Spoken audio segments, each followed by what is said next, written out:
Welcome back to another live stream. I hope everyone is doing well. Hopefully everything is set up correctly. It looks like it is, but it's been a while since we've done one of these. I'm actually not sure. Let me check when the last one was. The last one was about a month ago. Okay, so it looks like we're going to like once a month for these streams, although there is another one coming up next weekend on the birth gap documentary, but we will talk about that when we get to it. So welcome to the chat, E-Incarnated and AA,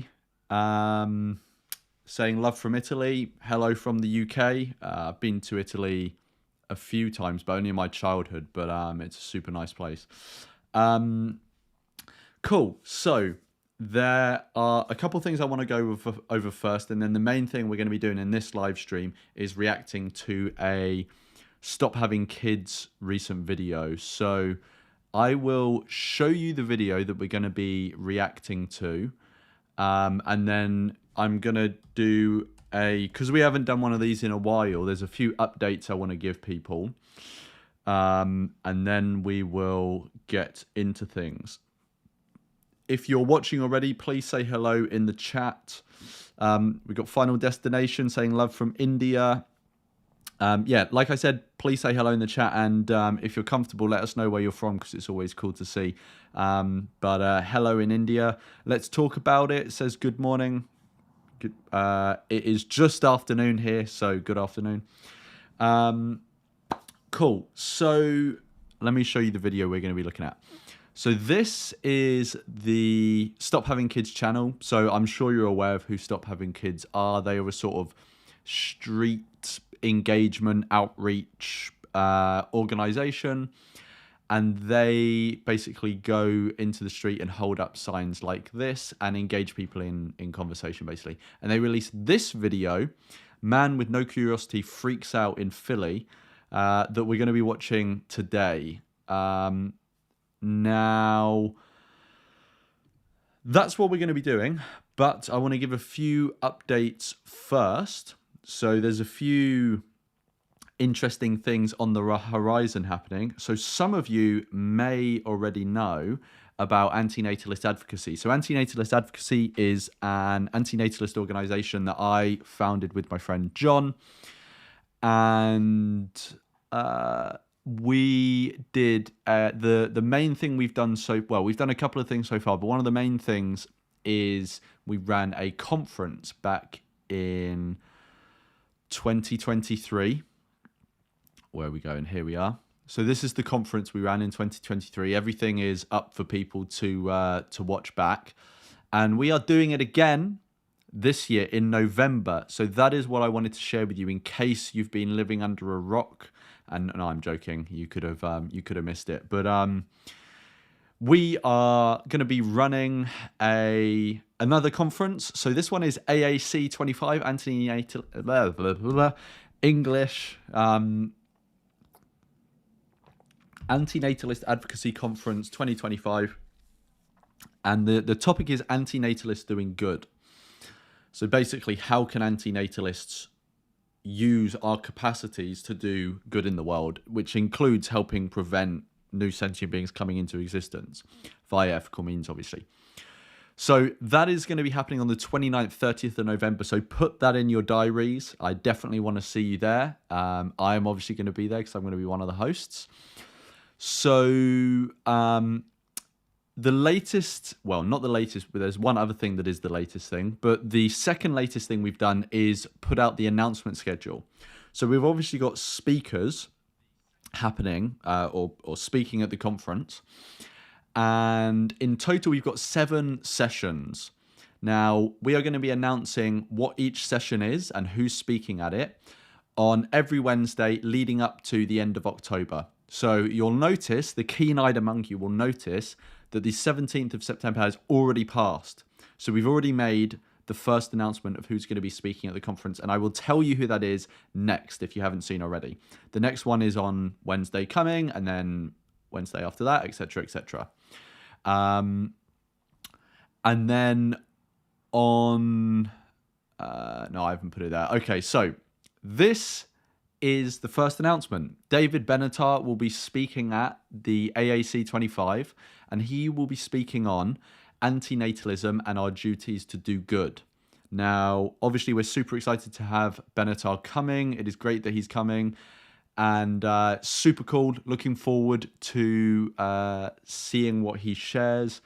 And if you want to get a bit ahead of the game, then the conversation that, so I'm well, I don't know, I don't know if we're releasing that publicly yet, so I won't say it, but what was I saying? But basically, his main work, his most well-known work, is obviously Better Never to Have Been. So that is going to inform partly the conversation.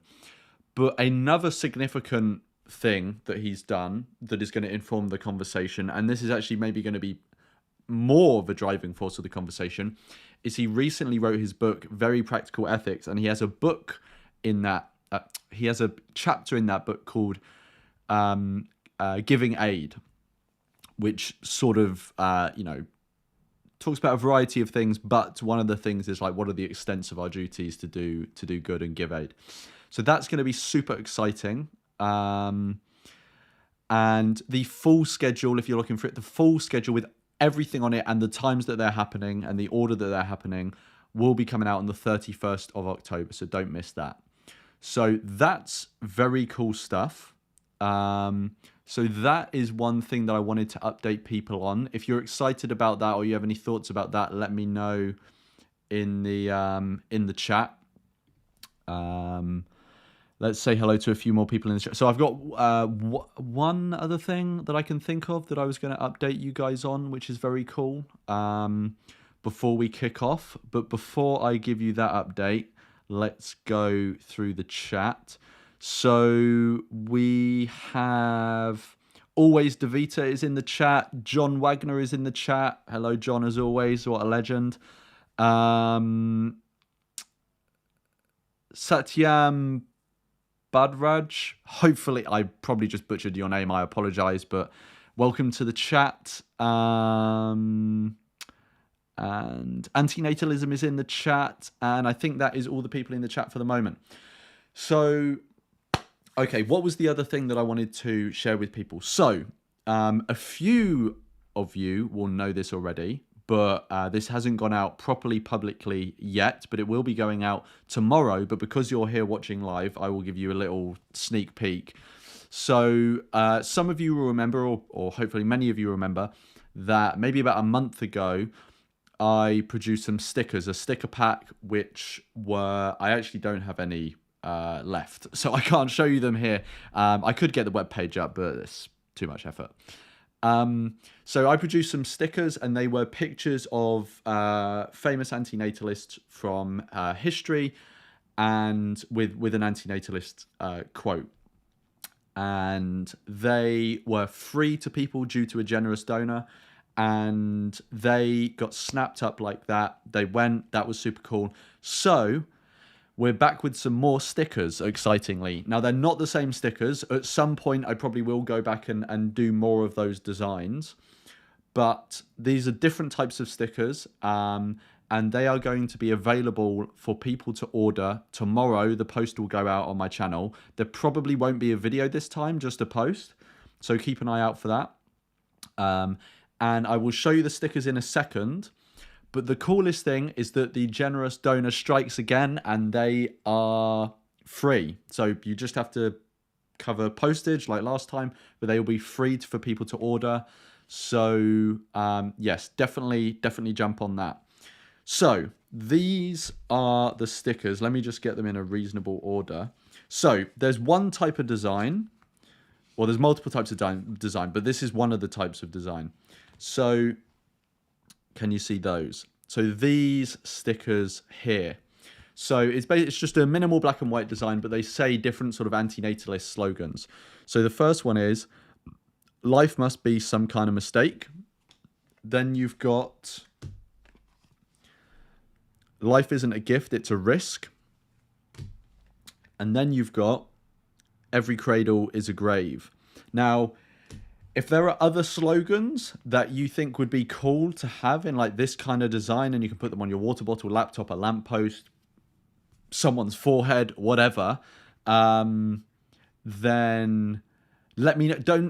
You can put it in the chat, obviously, but I will probably miss it if you put it in the chat. It would be excellent if, when the post goes out tomorrow, you can comment on that post and put any suggestions for further designs. Ideally, the best thing would be to email me them. So that would be super cool. I see E Incarnated said to do magnets. I hadn't thought of that, but that is a decent idea. Yeah, I haven't looked into where I would source those, but I can look into that. That's a cool idea. So there are 3 other stickers as well, but these ones are kind of different designs. So those are 3 of the sort of black and white designs. Then I've got 3 others. 2 are kind of similar designs and one isn't. So this is another one. So this is the It's Fine meme. Focus, and it says I'll have kids. So that's I actually think that's a pretty cool sticker. So I'm sure everyone knows this meme where it's like the dog is sitting. That is a dog, isn't it? Yeah. The dog is sitting there in his bowler hat in a room that is burning, and is you know, the meme is like everything is fine, you know, and in this one I've put in I'll have kids. So that's a super one as the world collapses around people, but also the fact that sentience is just fundamentally broken and malicious. That will be super cool. And then there's 2 final ones. And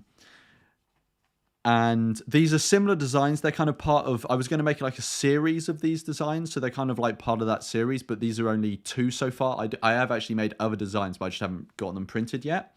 But that is these. So let me show them one at a time. So these are like cartoon kind of stickers. So they look kind of like cool, fuzzy, warm, and cartoonish, but they actually have like a bit of a antinatalist or pessimist message.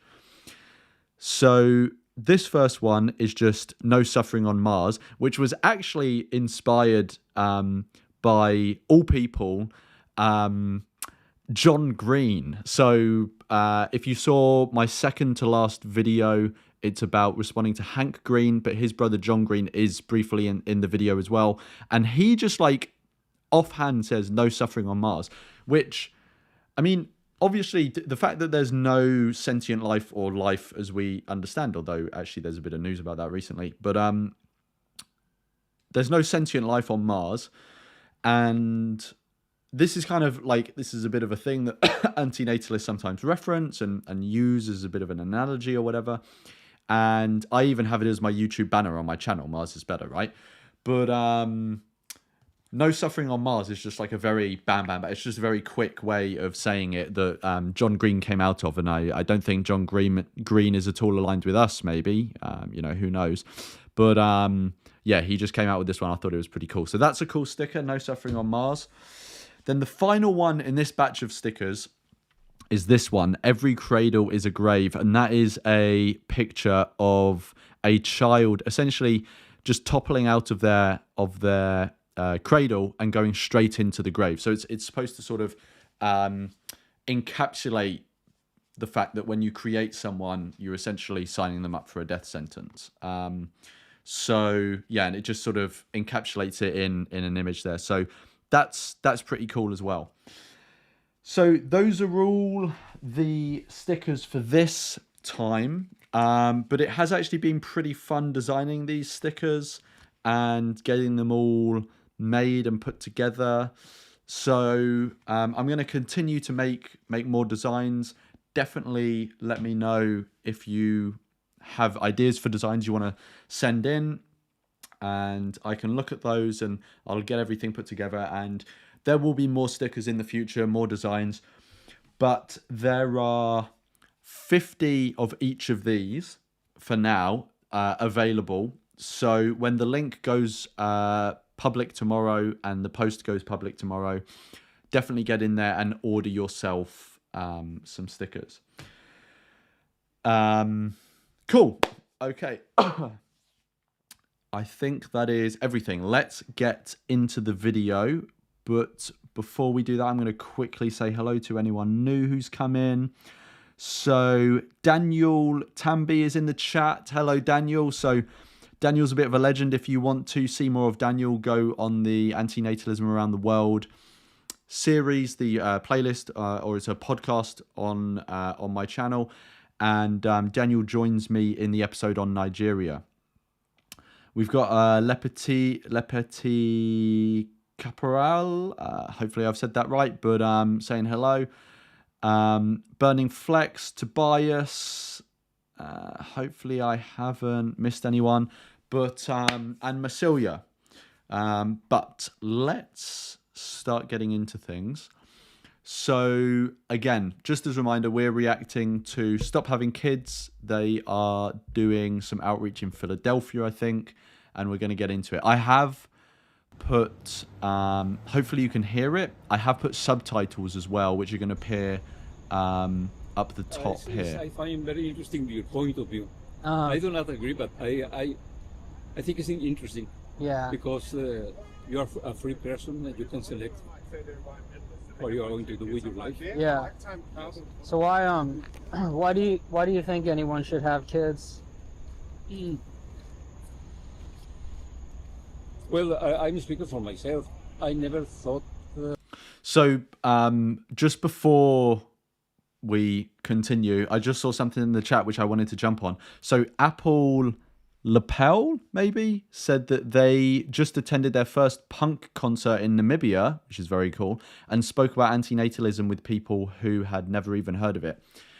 Very cool. Thank you for sharing that anecdote. And actually, if you can, please email me, because we could actually potentially do, I don't know if you're from Namibia or live there, or you just traveled there for this specific gig. I don't know your situation, but if you're like Namibian or live in Namibia and you're sort of aware of the culture and have experiences there and stuff, then definitely reach out to me via email, because we could do an episode of Antinatalism Around the World. I will put my email in the chat. Obviously it's completely up to you. You might not want to do it, etc., etc. But yeah, if you're up for it, then send me an email.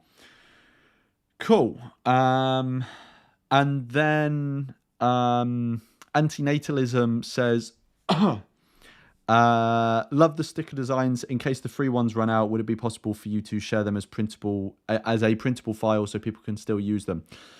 Yes, I don't. I think the best way for me to do that is if they run out, once they've run out and you don't have them, I mean, I probably will be printing more, but yeah, if they run out, email me and I can send you. But yeah, anyway, let's continue. About preventing health kids, I was delivering my, how can you say, free, enjoying the moment of love or sex or whatever, but not thinking about the consequences. Right. So did you have kids? Yes, but I was doing sex with the proper person, so for me it was no problem. But you didn't. Your aim wasn't to have children. No, you just had my children. aim was enjoy the girl where I was getting sex with. But for sure, I am not a stupid person. I knew that something was going to happen, but I didn't mind because I was with the proper girl. So you did want to have kids. You just didn't really care when it happened. Right? Oh yes, in principle, I enjoy babies. I enjoy kids. So for me, what's the problem? I just saw E Incarnate says, I interviewed Graydon Square, and Graydon Square was the reason that they became vegan. Very cool. Graydon seems like a top legend to me. I love his music. It was really cool to interview him. And yeah, I'm sure you're aware of his song, If I Had a Choice. Excellent song, great lyrics, great music. But yeah. So I never thought on that. But why did you want? But why did you want to have children? I didn't want it purposely. I didn't say I'm going to have sex with this girl in order to have a baby. No. In principle, I agree with having babies, but it was not the aim of that in that moment. In principle, it was a bubble, perhaps, that I enjoy.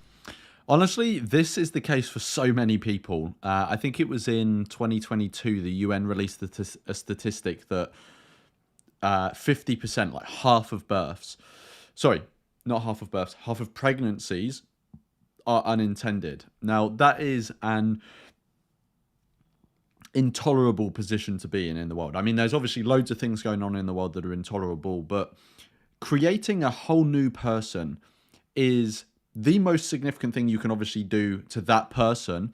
But even just as a general act, it's extremely significant to create a whole new individual, a whole new sentient being. And we live in a world where people are acting in such a way, so frivolously with that potential outcome, that half of pregnancies are unintended. Now, I understand that there's some slight nuances of people have never come across antinatalism, or they've never, because of the culture they live in, it's never even occurred to them to sort of think about procreation in a critical way, even if they don't reach an antinatalist conclusion. It's just like the done thing. And so I understand that. I understand there's some people who still don't have really access to contraception. In some places, contraception is shunned.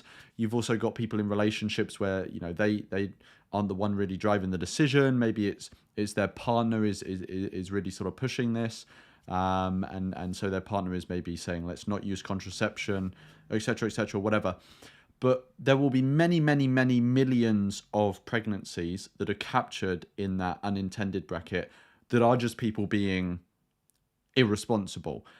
And it is just, that is a significant part of the condemnation of humanity, of humanity's moral character. The fact that we can be so frivolous with such an important decision that is going to have such serious consequences for the level of, for like imposing harm on someone. It's fucking crazy that people act in such a way for that statistic to even be vaguely correct and true. Just very quickly before we go on, there was another thing I was going to quickly mention which I forgot, but is actually relevant to this. So you know how I was saying that people live in cultures which they often may not come into contact with the idea of questioning procreation in any way. So one of the videos I'm researching for at the moment, I don't know when it'll be out, but maybe in like a month or so, it's a video on natalism as this invisible ideology in our society that sort of conditions us to procreate and acts upon us and our psychology and our decisions in a way which we don't even realize it is. So there are many ideologies like this. The one that I first became like really aware of was the ideology carnism. So carnism is basically the invisible ideology that conditions us to eat certain animals, right? Obviously, it's the dominant in the space of ideologies that are relevant here, like veganism as well. Carnism is obviously the dominant one. But I first learned about carnism from this book, Melanie Joy's book, Why We Love Dogs, Eat Pigs and Wear Cows, an introduction to carnism. And in this, she basically breaks down what carnism is, what are all the ways it operates, how it impacts our decision-making process and acts on our psychology. And I thought that's super interesting because I think natalism operates in a similar way. And so I'm reading this book. I'm sort of like halfway through. I don't know if you can see, but I'm sort of like halfway through, and I'm basically taking what I can here and thinking, how do these principles also apply to natalism as I understand it, or I'm developing my understanding. Obviously, not everything carries over. There are ways that carnism operates that natalism doesn't, and ways that natalism operates that carnism doesn't. But there is a lot that we can learn from that book. So I'm reading that book, and another book I'm going to read for the same video is this one. I don't know if anyone's come across this one. So this one is basically, so that one is about carnism, which is a kind of separate thing, but I'm trying to draw parallels. But this one is bang on what we're actually talking about. And this is The Baby Matrix, Why Freeing Our Minds from Outmoded Thinking About Parenthood and Reproduction Will Create a Better World. And I think this book is going to be really useful as well. I haven't started reading this one. This one's by Laura Carrolls. But this looks like it goes into all that sort of stuff as well. How pronatalism operates in our society and how how it impacts our psychology and our decision-making process. And it looks like there's all sorts of really interesting stuff in this book. So the table of contents has got stuff like awakening to pronatalism, and then all sorts of assumptions that are baked into our... it goes through all sorts of assumptions that are sort of baked into our psychology and culture. So that's going to be super interesting as well. So I'm reading those two books for that video. So and it's been really interesting so far. So that should be a cool video. E-Incarnated is saying that they should read this book. I assume you're talking about the books I'm talking about, and there's not some conversation going on in chat. So I don't know if you're talking about this book or the other book. This book is Why We Love Dogs, Eat Pigs, and Wear Cows by Melanie Joy. So there's that one. And then this one is called The Baby Matrix by Laura Carroll. If you just type in The Baby Matrix, Laura Carroll, it will come up. And if you type in Melanie Joy, this is like her most well-known book, so that'll come up as well. Cool. Right, let's get back to reacting to the video. Babies, I enjoy to play with kids. I enjoy with touching them, and it was for me a good feeling. So when I found a proper girl, for me it was no problem. Well, what do you think is an appropriate justification for having children? Not necessarily, because I think there are so many babies or children that they do not have protection, and you don't have to have your own babies. You can protect another baby. So right. But what is a good excuse to have your own children? For me, in my case, or anyone, just anyone in general, doesn't even have to be yourself. Like, why should anyone be forced into this realm? To give this guy credit, I mean, he's actually, like, you can tell he's actually thinking about this. You know, he's not just being flippant and dismissive or anything like that. So you got to give the guy credit, and he was honest as well. Like, he didn't even tend to have children. He was just sort of like, you know, fucking around. Yeah. Because that is what we're doing when we have children. We are forcing someone. What is the purpose of it? What is the gain? What is the meaning?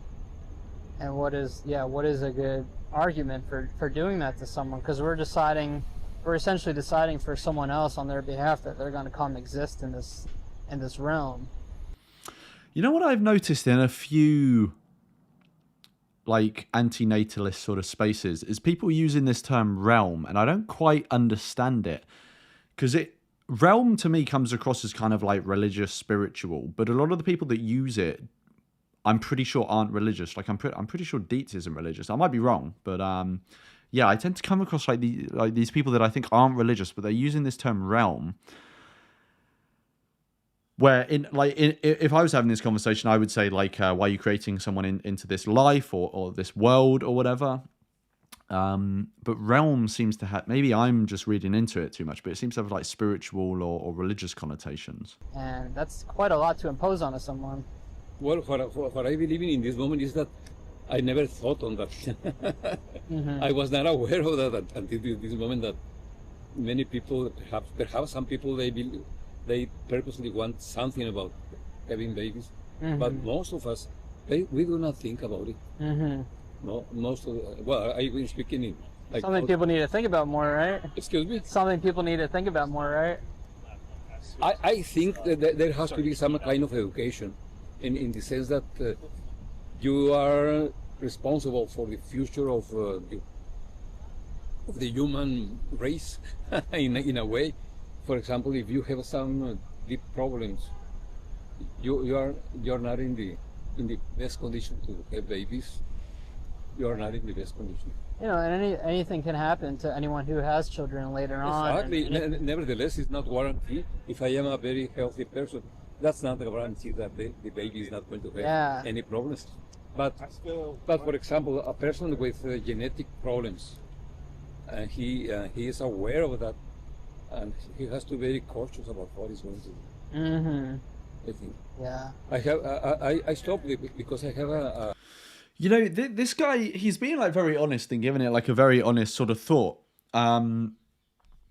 and I commend him for that. But on what he just said there about people with genetic issues, maybe you carry some sort of hereditary disease or whatever. So I agree with him that if someone is carrying some sort of disease like that, obviously they need to think about whether that makes it ethical for them to procreate. And I think people draw attention to that because those are cases that are unusual, right? So it's sort of a distinguishing factor from general procreation in that way. And it can be a factor that makes it more likely that the child you create is going to suffer to an unusual degree, right? But so I think all of those are valid observations, but I think focusing too much, or focusing the critique of procreation too much on that sort of category of procreation with hereditary diseases, can distract from the fact that ultimately the reason we're concerned with those hereditary diseases is that they're going to cause suffering and harm to the child that's created. Not realizing that every child that is created suffers and is harmed to a serious extent. So yes, the case may be made that those children that inherit those genetic diseases are going to suffer more harm and have more suffering. But that doesn't mean that a child that has relatively less harm doesn't have a serious amount of harm that makes it unethical to procreate, if you get what I mean. So it's like you're pointing at this group of people because they're going to be causing what you see as sort of undue suffering to your child, whilst not realizing that when you point in that direction, you've got three fingers, or your thumb as well, pointing back at you. And if you procreate, you're also creating a child who is suffering unduly. It may not be as a result of genetic disease, but there are all sorts of ways that people suffer. And the way that your child is going to suffer, will have some things in common with that child. It may not be the genetic disease, but it may even be the case that your child who doesn't have a genetic disease suffers more than the child that does have a genetic disease. Because maybe if they have a genetic disease, but they're born in a very sort of privileged circumstance, their life is generally comfortable apart from that genetic disease. But what if you don't have a genetic disease, but you're born into a world or born into circumstances where you're actually going to suffer to a very large extent, but just as a result of things that weren't immediately obvious to your parents, right? So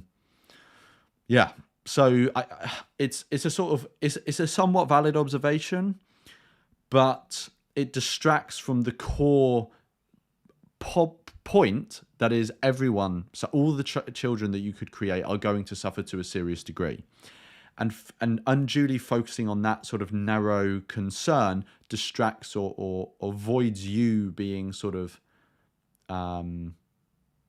avoids you really grappling with the morality of your own procreation, if that makes sense. A daughter that lives in Houston, she is married with the person with whom she is married with. He doesn't want to have babies. Mm-hmm. And we've got Tom Gale Batten in the chat as well. Hello, Tom. Welcome to the chat. Absolute legend. The people in the chat won't know who Tom is, but I do, and he's a top lad. We've also got Mason. We got But Nevertheless, and I'm sure there are a few others. I apologize if I've missed anyone. And my daughter cannot have babies because she was. Hi. Can I have some of the vegan condoms? Yeah, you want some condoms? Is it really vegan? That's so funny that they've labelled them vegan condoms. I mean, I know because obviously Dietz is vegan, and obviously if you're going to be giving out condoms, they should be vegan condoms because those are the ethical condoms. But yeah, it's just funny that rather than saying free condoms, it says free vegan condoms. But I guess that's good because it makes people like this guy ask about how they're vegan and stuff. So Yeah. From plants. Yeah, it's all plant-based. I see. And is that, have you used it before? Oh, they're fine. They're good.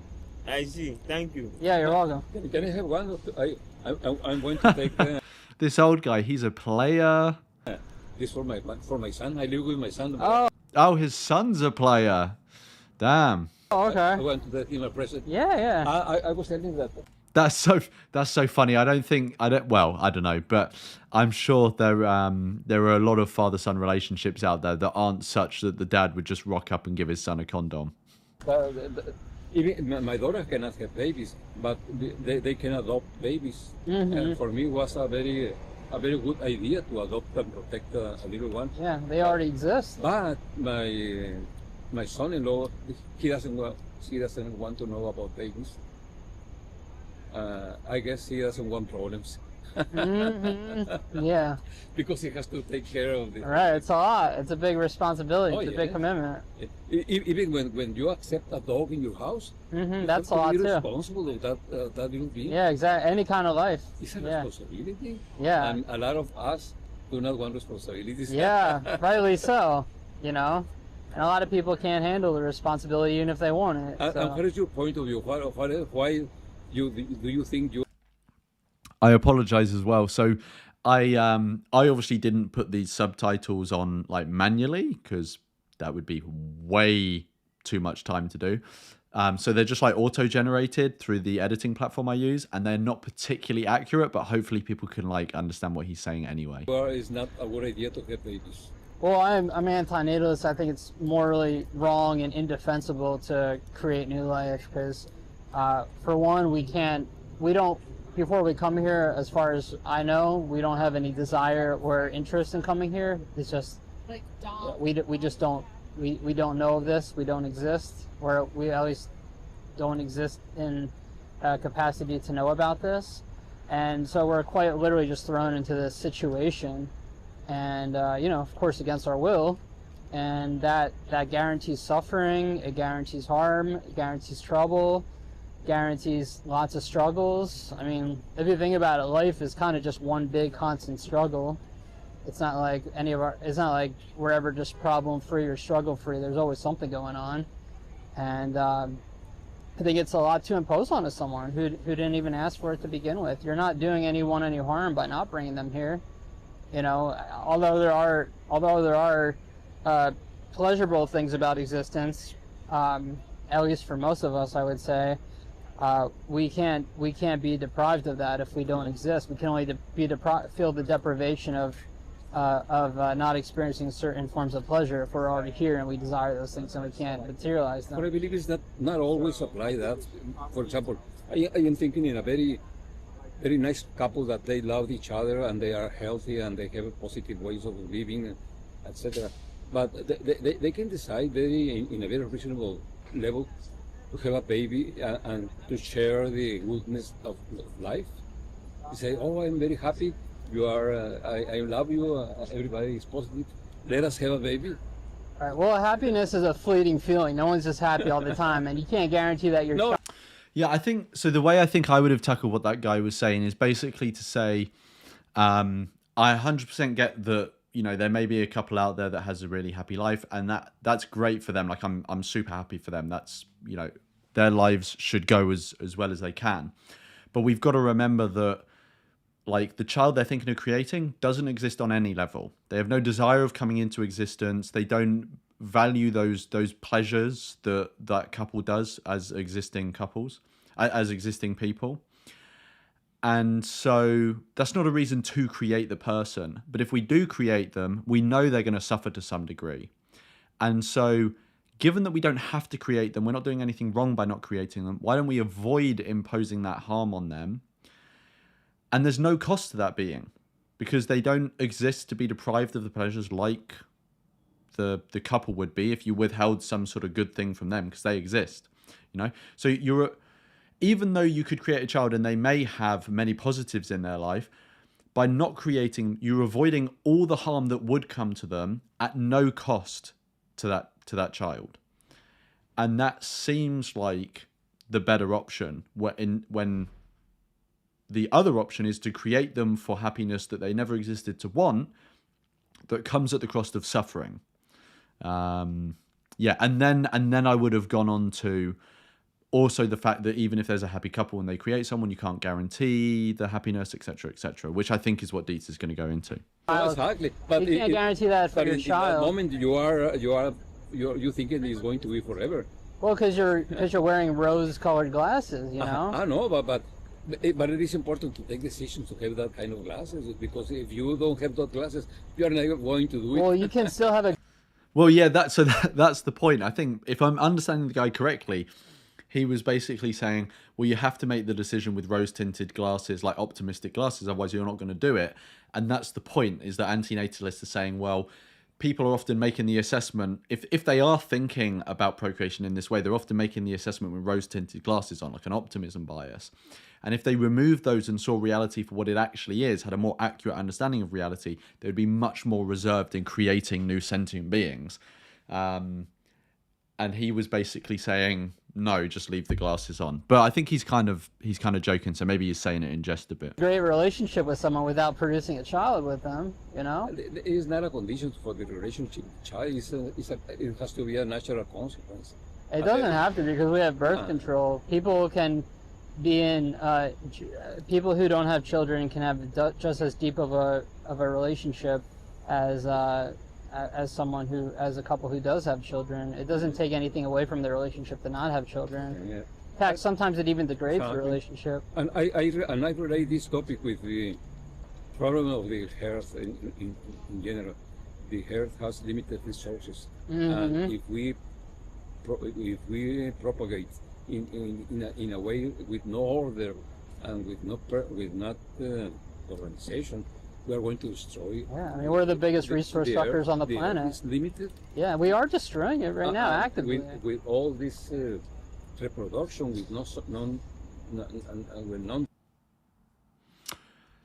Yes, so at this point in the video, so I downloaded the video, boosted the volume so you guys will hear it better. But at this point in the video, in the original version, the audio cuts out. So I've just removed this section because there was a period of like a minute or whatever, or I can't remember how long it was, to be honest, but there was a period where there was just no audio. So I've removed that. It starts with the conversation having been done. So that guy is gone now, unfortunately, because I actually quite like that guy. And now it comes on to this. What the fuck is Do you want to have a conversation about it, or are you just going to walk away? There's so many people that do that. I like from when I did animal rights outreach on the street. There's so many people who will just walk past you and say something like demeaning or derogatory or flippant and walk off because they're too much of a fucking pussy to come and actually have a conversation with you because they know they're going to get their asses handed to them or they're scared of that. No. What does this have to do with eugenics? Go ahead, say what you're saying. I said, what does this have to do with eugenics? What do you mean stop having kids? I think we should stop forcing new humans into this existence. That's what having kids is, right? Oh, you feel like the world fucked up when we share no kids? Yeah. I mean, the world's always been pretty messed up, you know. I mean, I understand that, but what? What's a good reason to have children?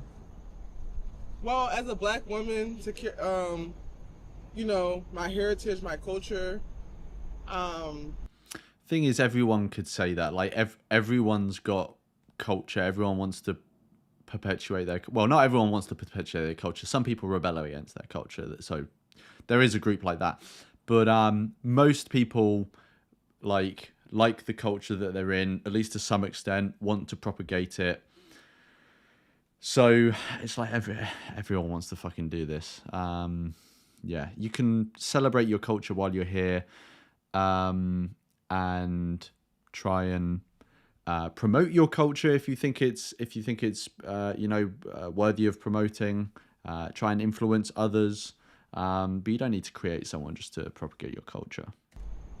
You know, to pass down cultural values. But couldn't any person of any ethnicity say that? All I could tell you is that I'm a black woman, so I can't tell you what an Asian woman would say. But I'm saying, as a black woman, the reason I'm choosing to want to be a mother is because I want to pass down my culture, my lineage, my heritage, and I feel like that's very important. My parents came over here as refugees, and in a generation or so, that kind of culture can be lost. So I think it's... That's crazy though, because I mean, obviously I don't know her specific situation. She's just said her parents are refugees, but if her parents are refugees, then she sounds like the sort of person who would be more in contact with the actual bad things in the world, rather than someone who, you know, like their parents grew up in a relatively comfortable culture, they grew up in a relatively comfortable culture, but her parents came as refugees from wherever, I don't know, but they were obviously fleeing political instability or some sort of persecution, I don't know. And obviously she's now in America, so she's in a different place, she's in a different context, but if your parents came from that background, you surely have more contact with an understanding of how bad things can go and how bad things are in certain places. Surely that would give you more reservation for procreating, knowing that, you know, yeah, I don't know. Let's keep going. Important. The world is messed up, whatever the case is, but as a Christian, God told us to multiply and procreate, so that's what I'm going to do. Did God tell you that? He told me that in the Bible. He sure did. Really? Where does it say that in the Bible? Listen, I'm not a pastor. I can't tell you the exact Well, John 18:31, but I can tell you that he did tell me that. I promise you he didn't, because in the Bible it doesn't say that all humans should be fruitful, multiply specific humans. We raised them to be warriors against evil. Oh, and we've got a donation. Thank you so much for the. Let's go on to this. I was actually so zoned in on this conversation. I started to think, like, where the fuck is that voice coming from in the background? Thank you so much. So this is Bovine Blue Stocking, the top legend as always.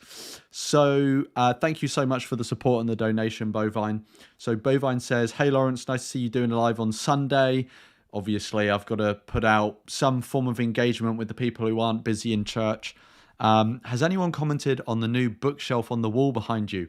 No, well, maybe people in the chat have, and I haven't seen it, but not that I'm aware of. And I actually forgot to mention it. So it's a bit out of focus here, but you will be able to see that there's a new bookshelf up there. So I got this new bookshelf, and this has all my antinatalist books on it. So I've got that now in the background, because I do have actually quite a big bookshelf here, but you can't actually see most of it. So what I wanted to do is get that bookshelf there to have a bit more of an interesting background, and obviously, you know, what type of books am I going to put on it? I'll put my antinatalist books on it. So there's quite a lot of books there. Those are all regarding antinatalism or pessimism. At some point, if people want me to, I could actually do a video going through all those books and sharing what's on the bookshelf. But yeah, maybe at some point I will do that. But yes, I don't know if anyone has mentioned it in the chat, but thank you for bringing it up, Bovine, and thank you for the support. Oh my god, I'm so sorry. I don't know what I've eaten earlier, but it's fucked me up. And thank you so much for the support. Cool. Okay, let's continue. Multiply the earth. Right. Did he say that in Genesis? He said that? Something like that. He said in the story of the Bible, he said that to specific individuals, but he didn't say that to humans as a whole. True. I mean, you have all right not to have no kids. I just wanted to make sure you're not a white supremacist or whatever. No, but why? What? Why would you assume that he's a white supremacist? I mean, I know the things are going fucking crazy in the United States at the moment, but that seems like a bizarre assumption to make. I don't know what experience she's had or whatever, but to walk past someone holding signs, yeah, with the stuff that Stop Having Kids has, and to assume they're white supremacists, yeah, or could be white supremacists a bit. Why? No, because my message is for everyone, no matter. No, the reason because what's it called? A lot of white supremacist eugenics believe that the earth is overpopulated and that certain demographics will stop having kids. Right. So you standing here as a white man, that's the first thing that came to my mind. Oh, okay. But thank you for sharing your perspective. I'm glad. Yeah, I'm glad we talked, and please, and definitely like reconsider. You know. No, I'm having kids though. Okay. Can you tell me about why you're here? Yeah, to basically discourage procreation, because can you put it like out temporarily? Yeah, to discourage procreation, because I think it's unethical to do to someone, to force someone else into existence. especially given that they can't ask to come here or hold any kind of interest to come here, and it's a lot to impose on someone. I mean, you're bringing them into a world that's inherently unfair, cruel, violent, full of senselessness and insanity. Life is full of problems and struggles.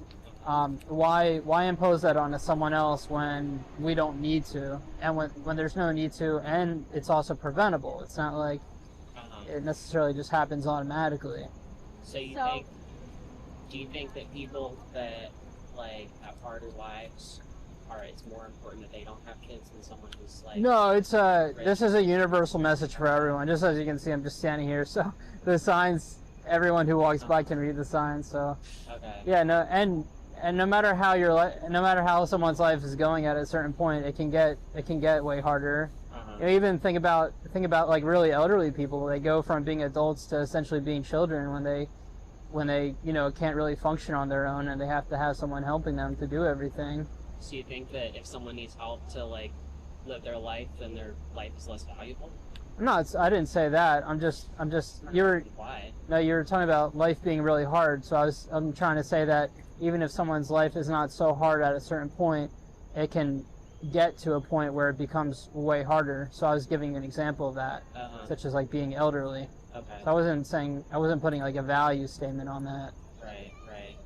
So you just think everyone should like not exist? Should not procreate. Once you exist, you exist. Right. Okay. But to not start existence for someone else. Decide for someone else that they're gonna now exist here. Okay. So you want to sterilize people or something? Or? No, people can get sterilized themselves, just like how I got sterilized. Like nothing I'm out here about is related to any kind of force by any means. Yeah, it's like maybe people come from different cultural contexts, so that's why they sort of come primed with these different things. But it is odd how people jump straight to, you're promoting this message, so you must want to like force it on people in some way, or there's always some sort of negative framing of it, like you want to force it on people, or this is only for specific people because you want to control people or something like that. Yeah, I mean, I know not everyone does that, like the first guy didn't do that, but yeah, like you and me are just having a conversation. I can't force you to not have children. I don't have any kind of power like that anyway, so no, people just like... A lot of people do want to force people to not have children. Like that's... I mean, how much of that really exists, though? That's a teeny... Like, really? A lot of people get... Like, are you talking about, like, abortion? Like people who... A lot of people get forcibly sterilized. Yeah, no, it already happens. Like, that's already a thing. Yeah, that's the same shit. Even if you don't want to, like... You're saying you don't want to force anyone. That's still the same shit that, like, the fucking Nazis said. Like, basically. Are you talking about the Nazis were forced? What is this kid talking about? That's such an ignorant thing to say. Forcing people to do things. I'm literally just out here holding a sign. How am I forcing anyone to do anything at all? Well, you're not forcing anyone, but you're like, you're saying the same shit and you're like justifying. How am I? What is something that I'm saying? It's literally completely different. I mean, Dietz has explained it. He said, we don't want to create people out of care for them. Right? As in, you're going to create them and that will impose suffering on them without consent. There's the risk that they will lead a very bad life. And so it's a better thing to do, not to create them. And then he compares that to the Nazis, which are like, this group of people is a stain on our society and we need to work to essentially eradicate them. And that included like killing, it included forced sterilization, etc. Very different things. And the first group is not trying to coerce anyone. Saying that a Nazi said. Well, it's not that, like you're saying, it's like... This guy is fucking reaching so hard. The Nazis were, like, forcibly sterilizing people because they thought that some people were less deserving of life because of, like,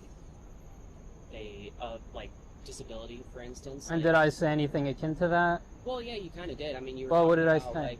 Like elderly people, how they need help, and how that like makes their like. So I know I've kind of paused him mid-sentence, but I think he's misunderstanding what Dietz has said. So what Dietz was saying was that So I think this guy is understanding that the elderly are going through hardship and therefore need care, and this is a burden on others, and so we need to remove them from society. And he's sort of linking that to disabled people as well. But what Dietz is saying is that being elderly, and maybe they referenced disability before, I don't remember, but let's say elderly and disabled, these are one of the many burdens and forms of harm and suffering that people undergo. He was using them as examples, and those are the reasons that inform not wanting to procreate and it being immoral to procreate. Very different things. Yeah, like that's... Once again, I was talking about, you asked me the question, so do you think people who have harder lives shouldn't have kids? And I was giving you an example that even if someone's life is not so hard at the moment, it can get way harder. So I'm not saying, oh, they shouldn't have kids because one day they're going to get really old. I'm just saying it's about preventing harm and suffering for someone. Nazis were not trying to prevent harm and suffering. They were literally just causing that by, by massive means. That's what they said. Really, by enslaving people and putting them in ovens and stuff. Yeah, that's everyone's. Well, either way, even if that was their justification, there's still no similarity to what they were doing back then to what I'm doing right now. I'm not talking about like a eugenics movement. I'm not talking about how some people should have kids and others people should not have kids. I'm not talking about forced sterilization. I'm not talking about rounding up a certain group of people and degrading them and, committing a genocide or anything. I'm literally just... Because that shit's already happening, is the thing. Like, you're just... Yeah, but I have nothing to do with anything. I just got my own little thing going on right here holding signs. You clearly have some like major kind of bias, and you're trying to basically put words in my mouth for what I'm doing here. I'm not putting words. I have like condoms here for if anyone wants condoms. That's not forced sterilization. I don't think the Nazis were handing out condoms to anyone. They're running experiments on people. I'm not talking about doing anything violent or harmful to people at all. Okay. It's just helping to hopefully get some people to think twice about procreation, because a lot of people do it just on autopilot. They don't even think about how they could potentially live a fulfilling and meaningful life without having kids. A lot of people are pressured to have kids, so it's like which is almost the opposite of sterilization, because sterilization is forcing someone not to have kids, but a lot of people are actually some people are forced to have children, but some people are like heavily pressured to have children. That's definitely true. So, and this can also help validate people who are child-free, but they're like stigmatized for it. And then also, like, it can also validate people who have similar thoughts and feelings about procreation, about it being an inherently unethical thing to do to someone. Well, I just think like a lot of, I'm not saying this is what you're doing, right? But like a lot of the people that are like have a problem with procreation specifically have a problem with certain people procreating, and like it's not, I'm not saying this is what you're trying to force people or anything, but it's like Disagree. It's the same, like it's the same idea at the end of the day. That's what I'm trying to say. Like it's still like, I think everyone, like, well, no, because everyone's life is worth something, even if it's like a really difficult life. I didn't say that it wasn't, but you're talking about. Yeah, he's confusing the morality of procreation with whether someone is a moral patient once they're here. Like, he's confusing, is it moral to create someone with, once they exist, are they a morally valuable individual? Like, should they be considered in moral decision making? Yeah, you're talking about how some people think that certain people should have children, which they're, at the end of the day, those people are pro-natalists. They still want humans to reproduce. They just want certain kinds of people to reproduce. Like a lot of people, I've gotten things from a lot of people saying that, like, people who are not well off, like poor people who are impoverished, shouldn't have kids.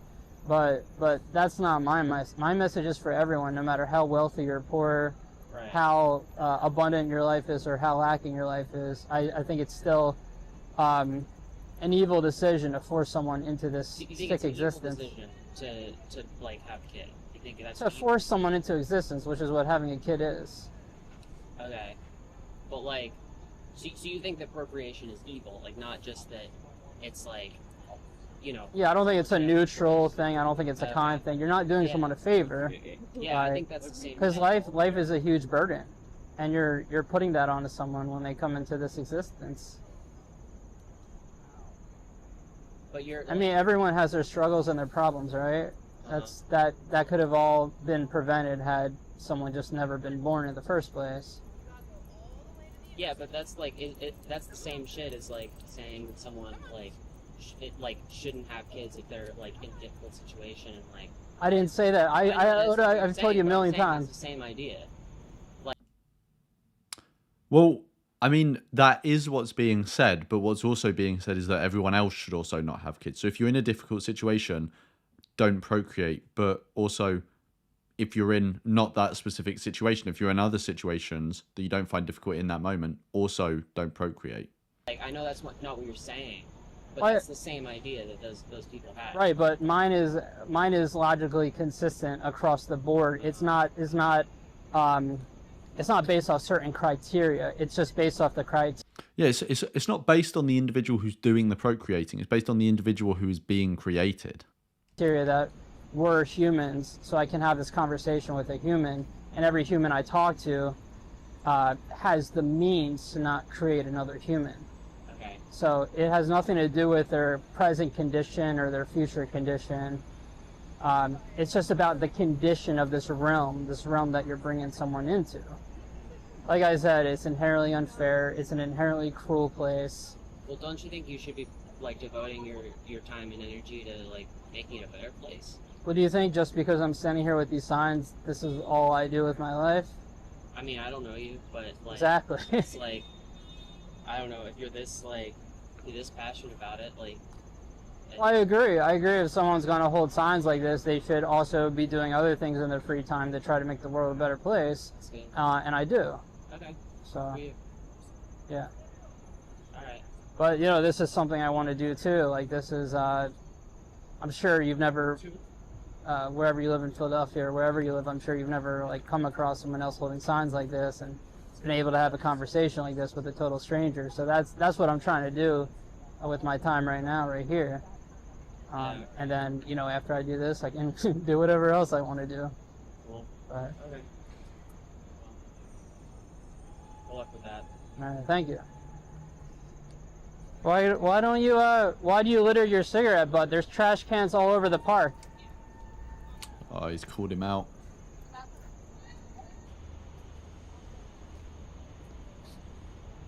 I will probably be one of the few people that says I kind of agree with you. I've had a lot of people say that today. Okay. Yeah. I'm surprised by that, but I'm actually for like forms of population control.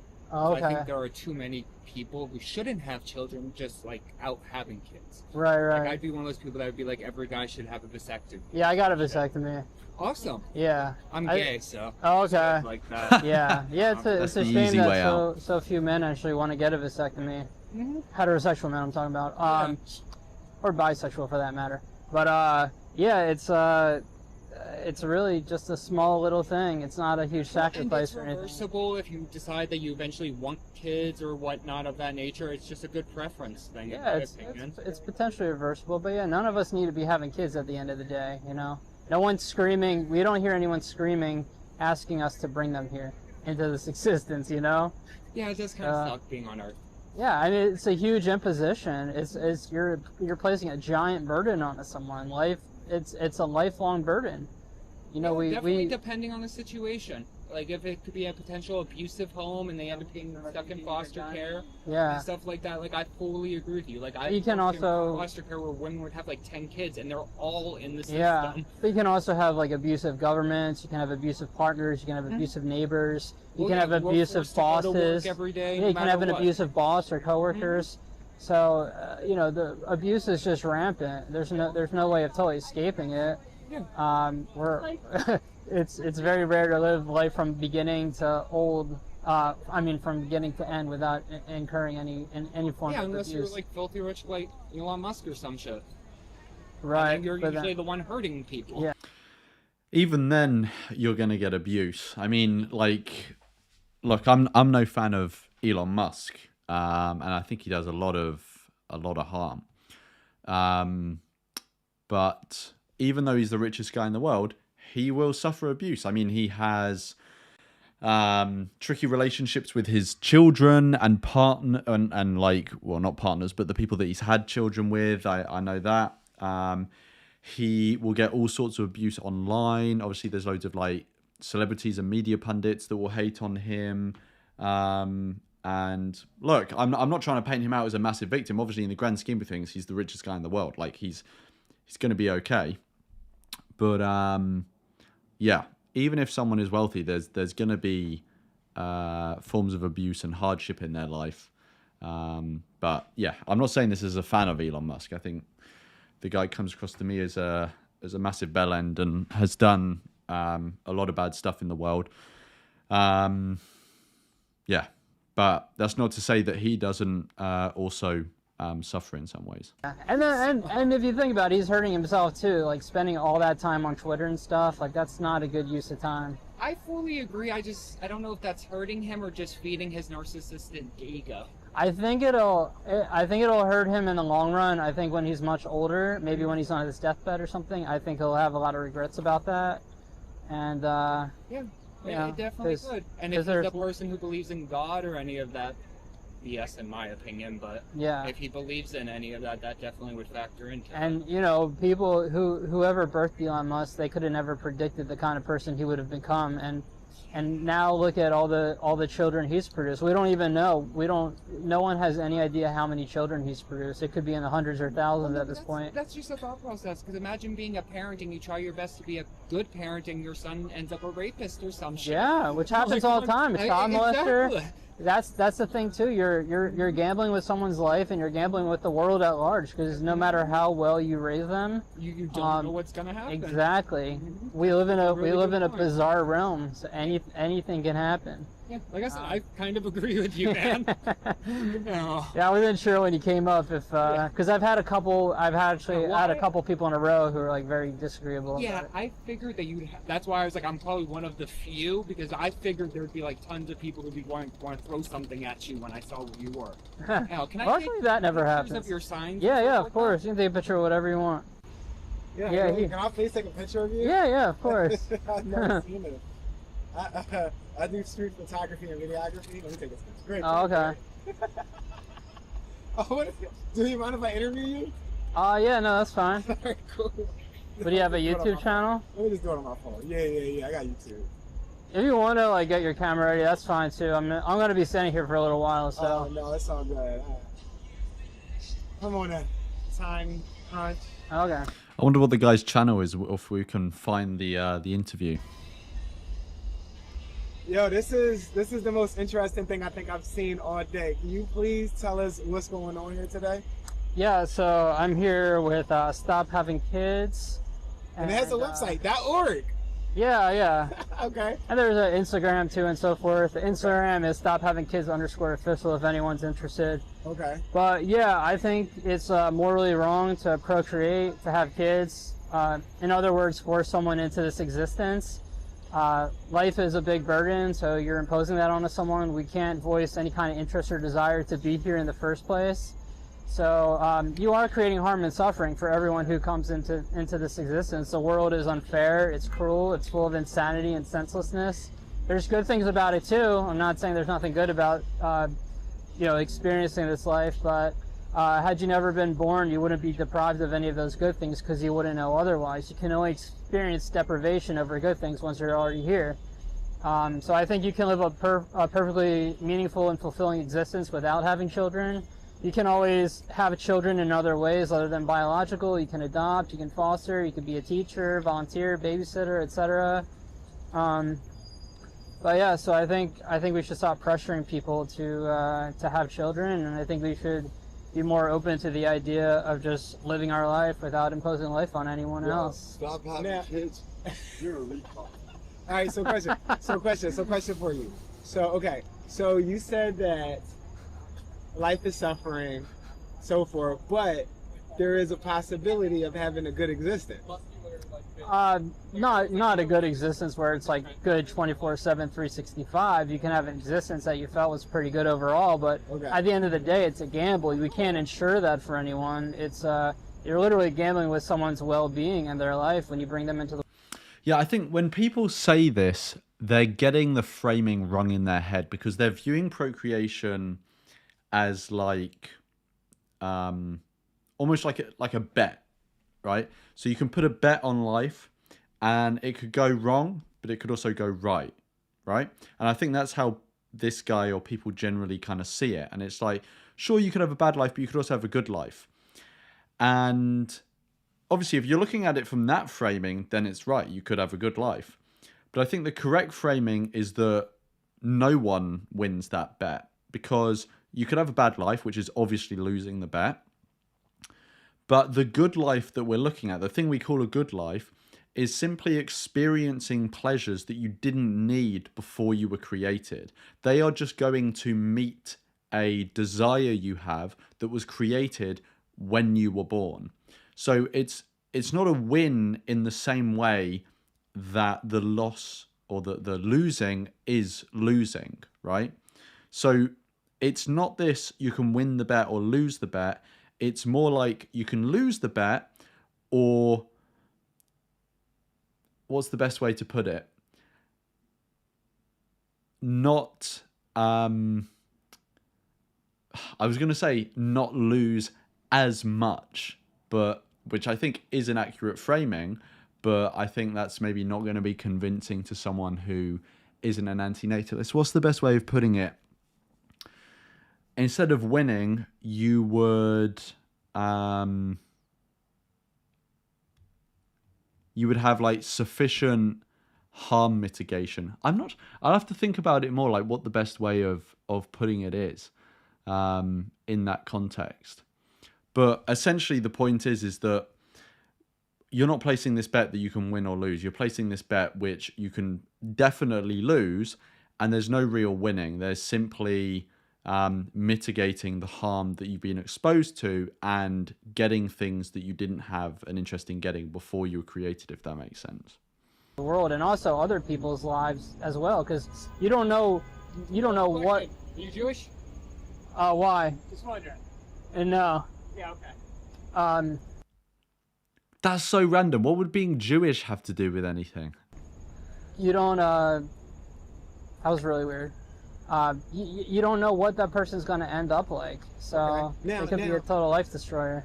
Now, but all right. So then, how do you feel about your own life? Like, what do you mean? Like, do you wish you wasn't born, or are you happy you were born, but you just don't think nobody else should be born? Yeah, no, I would have preferred to have not been born, but yeah, I mean, a lot of people feel that way. Yeah, I mean, I've done videos on this, but the way I answer this question is that I think it would have been better had I never been created. But now that I'm here, I live a life that I actually like enjoy in many ways, and I don't lament the fact that I was created or anything like that. I think it would have been better had I not come into existence, but since I'm here, it's fine. I'm going to continue to exist. I can do some good while I'm here and enjoy what I have. It's not super uncommon. But that's not suicidal though. That's just it's not suicidal. Okay, got you. And there's people out there that feel like I would have rather not been born. I just would have just didn't exist. Yeah, because sometimes people will just try to make the best of their life or whatever, but they ultimately wish the life was just not started for them on their behalf.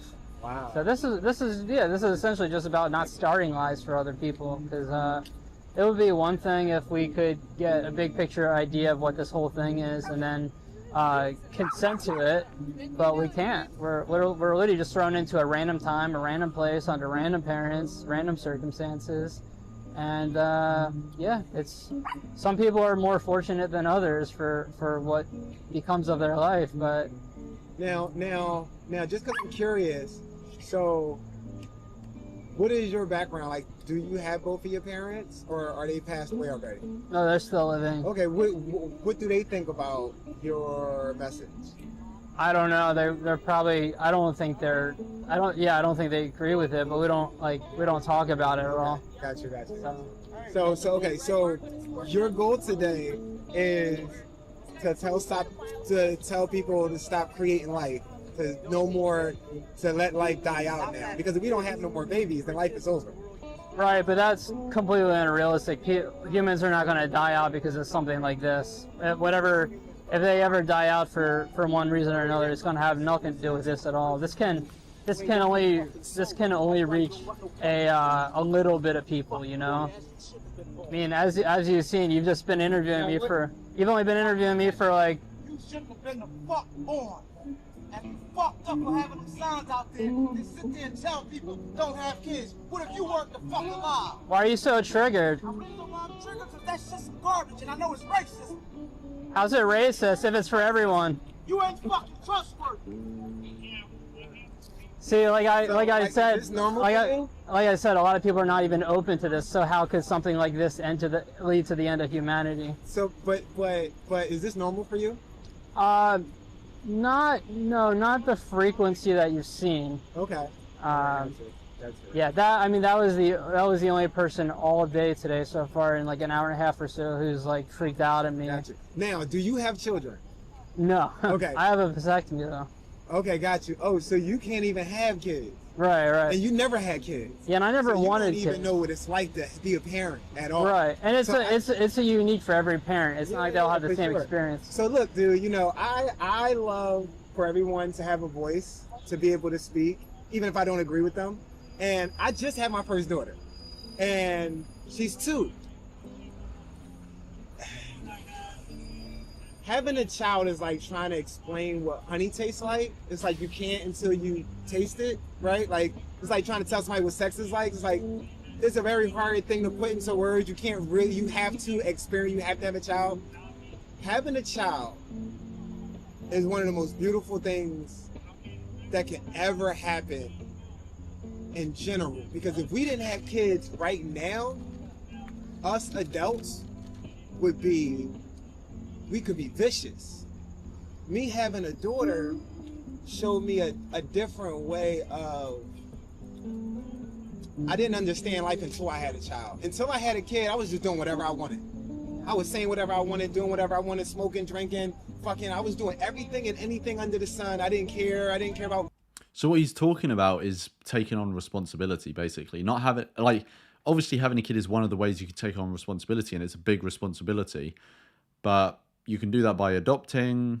You can do that by like managing an organization or managing a community or being a carer for someone. There are all sorts of ways that you can take on large responsibility. Vote in politics. I didn't care about whatever. We can fight. We can shoot guns. We can all of that. So it helps you mature up a little bit? Once I had a daughter, it was like a divine way of helping people evolve spiritually without them understanding. Right, but people can reach that evolution in many kinds of ways without having children. You know, it doesn't always take having a child for someone to snap out of their bad behavior and bad habits. So I wouldn't say that it's true. Well, not only the bad behaviors and bad habits, because there's people that don't have those habits that still have a child and it changes them drastically, right? And it's the same thing like when you like, so all right, so I know you still have your parents, but when they do pass away, it changes. Like reality shifts a little bit. Because the fact that you can pick up the phone, you still have them, even if the relationship is not good. But once they pass away, the version of you with a parent's passed away too. You lose yourself and you lose them. And you become a new person without any say-so. It's just like the passing of any kind of relationship, whether it's a friend or a partner or whatever. Exactly. Once a friend or a romantic partner, whoever leaves your life, it's now a new you. Right. It's now you have a new way of you have to navigate a different life now. Right. So. Right. So either like losing or gaining a relationship, but having children changes you psychologically. Everything changes, but it only changes. You can only have the experience if you have children. Right? Like teaching somebody. Right. I'm 57. I had my baby at 55. I was a rock star, traveled the world, thought I didn't need anyone or anything. I just had my first baby girl. Yeah, I got this little boy. I was just writing songs about him. Dude. I love him. I brought him to Storybook Land. Well, this is not against kids, just so you know. It's about against creating new life. It is because kids always turn into adults. You know, this has nothing to do with kids specifically. That's true. But if we do this, then we don't have any children. But that's okay. You can live a meaningful life without having children, and you can adopt or something else. What about? I think what he's saying is, don't have kids that you can't take care of. Right. And well, I just mean across the board whether you can take care of them or not. But if you can take care of kids, you can take care of life that's already here right now and in need. That's true too. Like I thought, two things can be true. You could adopt. I could adopt, but it's not the same too. And what if But it's not the same. So that kind of reveals like it is just about you. Like, people try to make up all sorts of things about... I mean, I know this guy has been talking basically in a selfish way the whole time, like about how it's impacted him and he's got this new relationship that he really enjoys, etc., etc. So it has this sort of glowy, warm feel to it, but it is ultimately just like it's a self-interested thing. He's just pursuing his own desires. And yeah, then you get to this thing of like, you could adopt, you could actually do like a super virtuous thing of like taking someone in, like you're saying you want this sort of relationship, etc., etc.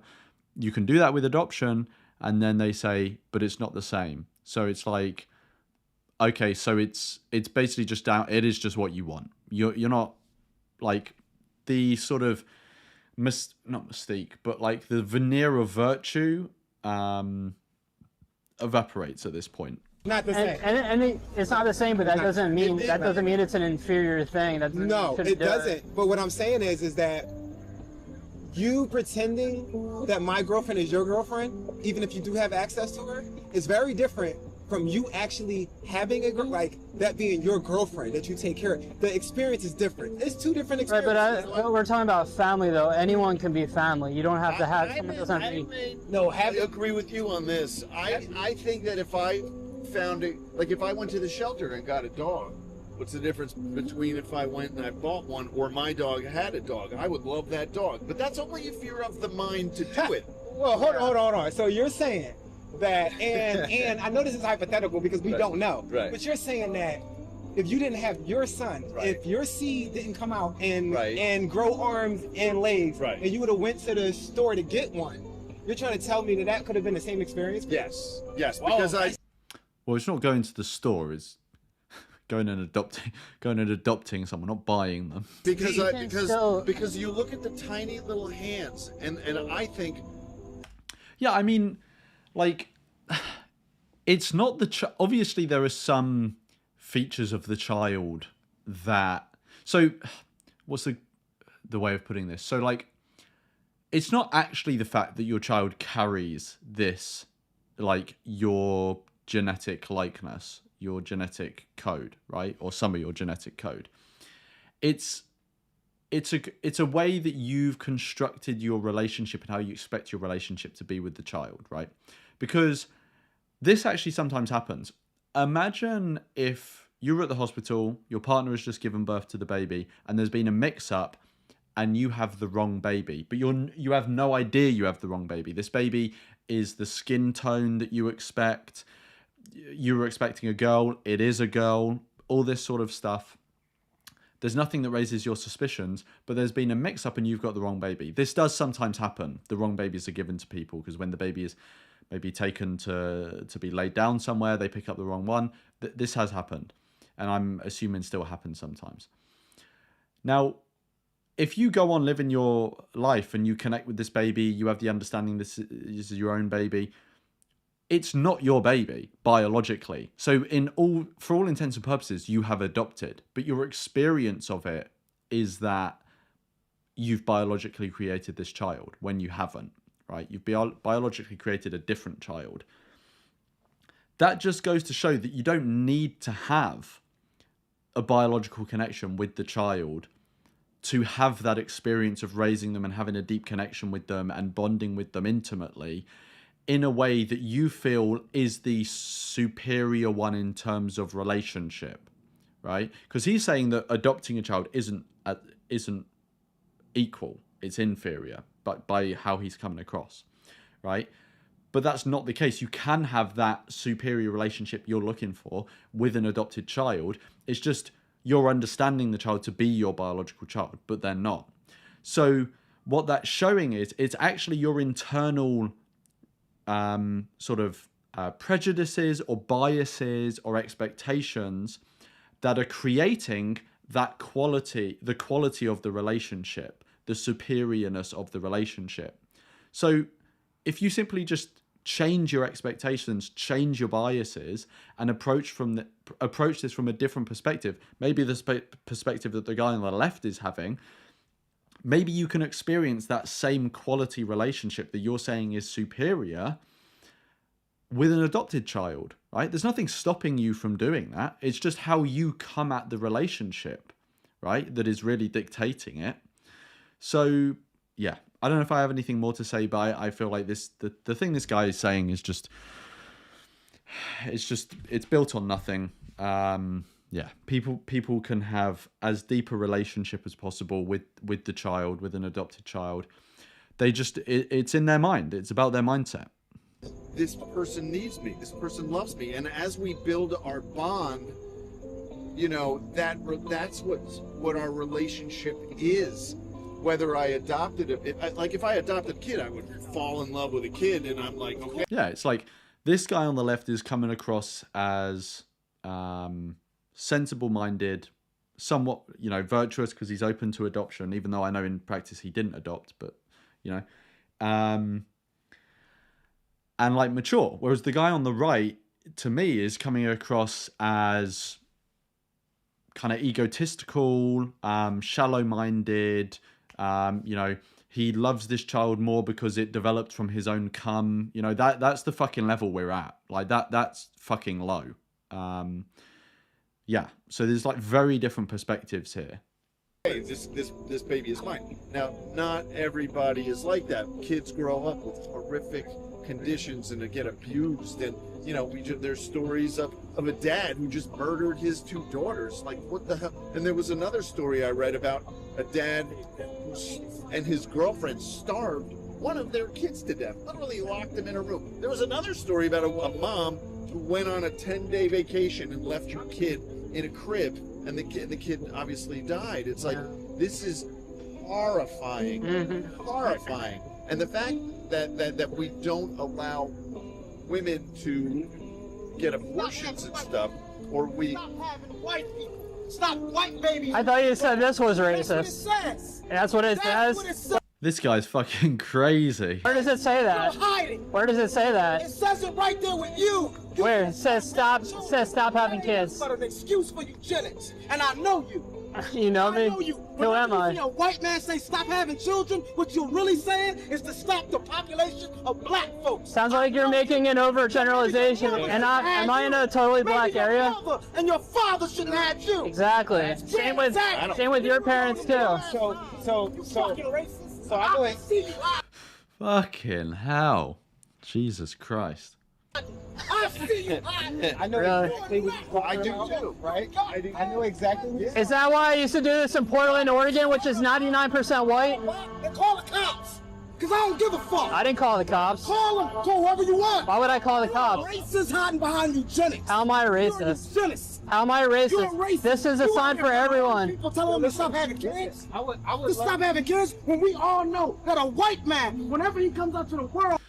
This is crazy because the guy now on the left who was on the right holding the phone camera is black. He's having a reasonable conversation with the guy, right? So it's like, why is this guy coming over with all this racial prejudice? Like, I can understand. I don't know what media he's been consuming. I don't know what experiences he's had. Maybe he's had some sort of like significant experiences with white nationalists or white supremacists who actually are like targeting a non-reproduction message at black people. I have no idea. But to come at Dietz, who is, it's not like Dietz has stood there with obviously racist signs just with white people. I mean, he stood with neutral in terms of race, neutral signs, having a conversation with a black man. It's fucking This guy's crazy. And tell people to stop having children. What he really talking about in environmental science is for the people of color and the poor people on the earth. Sounds like an overgeneralization to me. Sounds like an overgeneralization. This guy's pulling stuff out of his ass. Your mother shouldn't have had. That's not true. Maybe your mother shouldn't have. Then you would be having them sides. Wait, hold on. You a damn liar and the devil is in you. Listen, come over here. Come over here. Let him just go. He's ignorant. He's ignorant. He's ignorant. A white man tells the world not to have a baby. 9 times out of 10 is a damn eugenist. Well, I must be the 1 out of 10 then. I must be the 1 out of 10 then. Try to talk this shit about some vegan. I don't fall for that shit. Question. I will never fall for it. Do you? How did vegans get brought up here? I missed that. No, can be dumb, but I'm not dumb. Do you know what he's talking about, or does he just sound like? No, he knows what I'm talking about. Do you know when he sounds ignorant? Comes into the world to tell anybody not to have a child is because you don't want people of color to have children. Then why am I talking to white people and everyone else too? I'm trying to hide, bro. Don't hide. Really? Yeah, you hide. What I used to do? Why have I done this in Portland, Oregon, which is like 98% white? No. I do have a question for you, real quick. Okay. Now, with all the information, with all the information out, with all the information out right now online, you never heard that conversation? I've heard people say stuff like this. Okay. But he has no evidence to back that. Yeah, people just... obviously, there's loads of discrimination in the world, and there's loads of injustice in the world.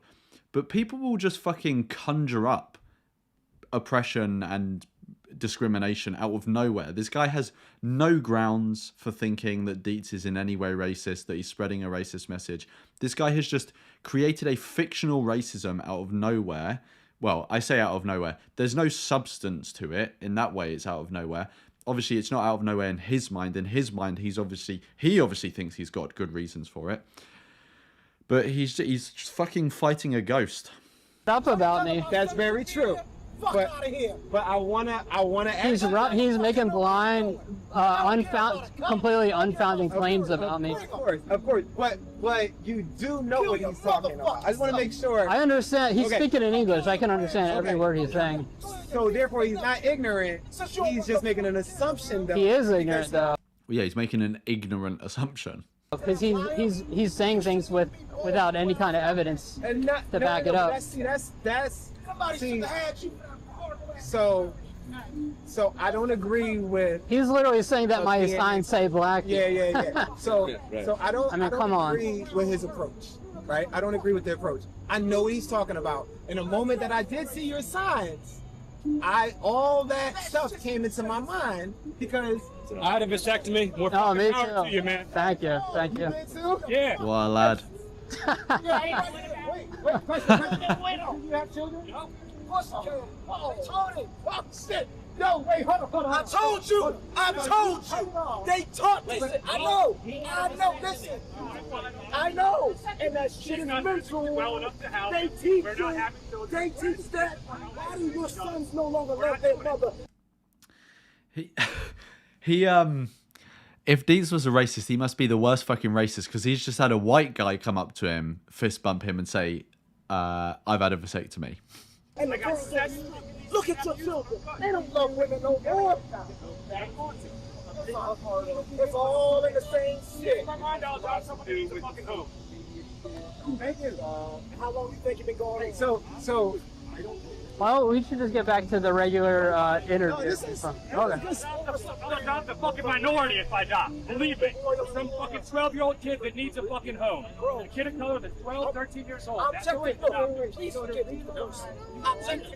looking at a person who's alive, holding a sign. So if you didn't catch it, so the guy who'd had a vasectomy, this guy in the suit here, so he just came back up and he said if he's going to have a child, he's going to adopt someone, and he's going to adopt someone who's like vulnerable. I think he said he would be like open to adopting like a minority child. I didn't really like catch all of it. No, I like this guy because. And I don't know what these guys are talking about. The question I would have to ask is, why the fuck is he here? Somebody shouldn't have had him. Then maybe this wouldn't even be talked about. It's a contradiction. It's a contradiction. And you can see it. Well, every time someone has kids, they could have someone like me.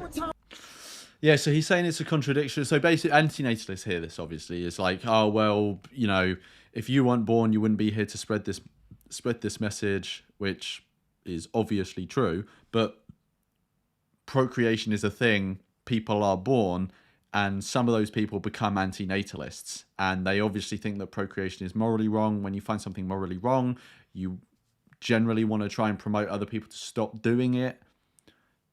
What's the contradiction here? Obviously, you're advocating for something to stop that resulted in your existence, but just because something led to your existence doesn't mean you can't advocate against it. Like, someone might have been born because their mother was raped. That doesn't mean they can't advocate against rape. You know? It's like, it's fucking dumb. I'm gonna break it down why I said it's Genesis. I'm gonna break it down why I said that this dude's a racist. Number one. In the last about 40 to 50 years, if not 60 years, there's been a big push for people to stop having children. And when you study population growth and population on the earth, you will find in environmental science, population control is pushed on ubermost. Black people, and mainly those in low economic positions. It's sad that I have to put black people and those in... What does this have to do with control? We know, excuse me, but we know that when it comes to population control, poor people are the #1 groups of people that is... So, I can understand what this guy is saying. So, there have been instances in the past, and there are probably instances now where people's reproduction being controlled is often in the pro-natalist direction. But, yeah, I get what this guy is saying is that in the past there have been coercive means of reproductive of controlling reproduction, and those have very often fallen on specific groups in society. So obviously whatever that group is going to depend on the society that you're in. It's not a uniform group that is the same everywhere. But yeah, it can often fall on minorities. So I get what he's saying there, but he has in no way got a reason to think that is what Dietz is doing. Dietz is in no way targeting a message towards one specific group of people. He is a random guy stood on the street. He is not part of some sort of organization that has loads of power. He is not part of, the establishment or the authorities or anything like that.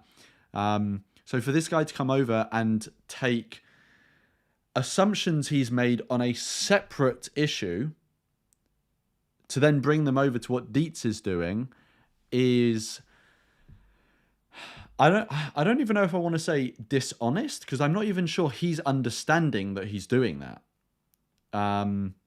But it's misguided, definitely. Before we play again, I just want to say that Zenomir, I hope I've said your name right, has just sent in a donation via a super chat. Thank you so much, Zenomir. They did not leave a message. If you have a message you would like to leave, please put it in the chat, in just a normal chat, and I will read it out. But thank you so much for the support. Absolute legend. Who am I controlling? Have a sign in front of me that says stop having kids. Is this control? That is control. Who am I controlling? Need one person I'm controlling. People fucking overblow things all the time. They see someone promoting a message and claim they're controlling people. Presenting a point of view is not controlling someone. It is providing them with a perspective or a piece of information or data or research or whatever, and that person can consider that and make a decision based off of it. There is no form of coercion there. There is not someone holding a gun against your head or anything like that.